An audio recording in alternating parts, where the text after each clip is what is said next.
Assalamualaikum warahmatullahi wabarakatuh.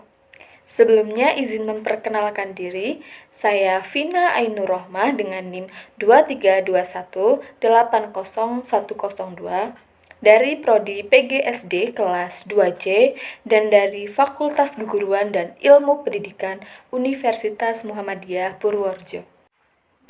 Jadi, saya akan menjelaskan tentang teori motivasi pembelajaran dengan dosen pengampu yaitu Bapak Suyoto MPD selaku dosen pengampu mata kuliah Psikologi Pendidikan. Baik, jadi yang pertama saya akan menjelaskan tentang motivasi dan belajar.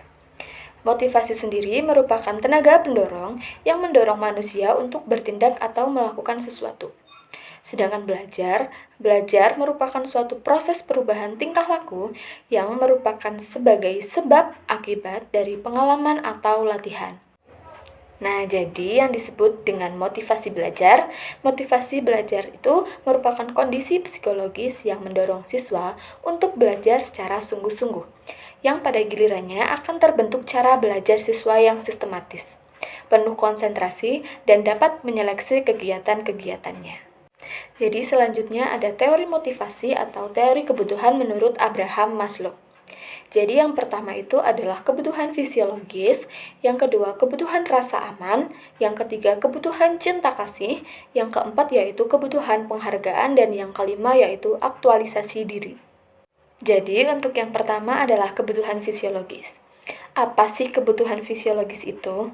Nah, jadi kebutuhan fisiologis itu adalah kebutuhan yang harus dipuaskan untuk dapat tetap hidup, termasuk makanan, perumahan, pakaian, udara, bernafas, dan sebagainya. Yang selanjutnya itu kebutuhan rasa aman. Ketika kebutuhan fisiologis seseorang telah dipuaskan, perhatian dapat diarahkan kepada kebutuhan akan keselamatan.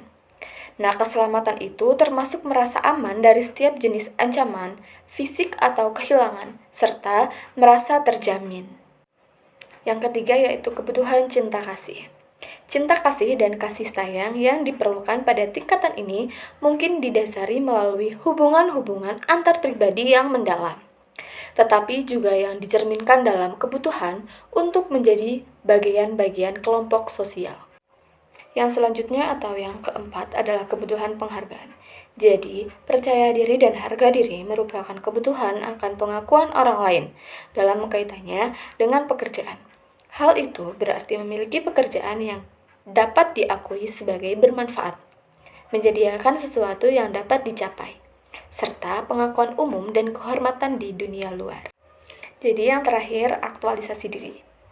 Nah, kebutuhan tersebut ditetapkan paling atas pada hierarki Maslow dan berkaitan dengan keinginan pemenuhan diri.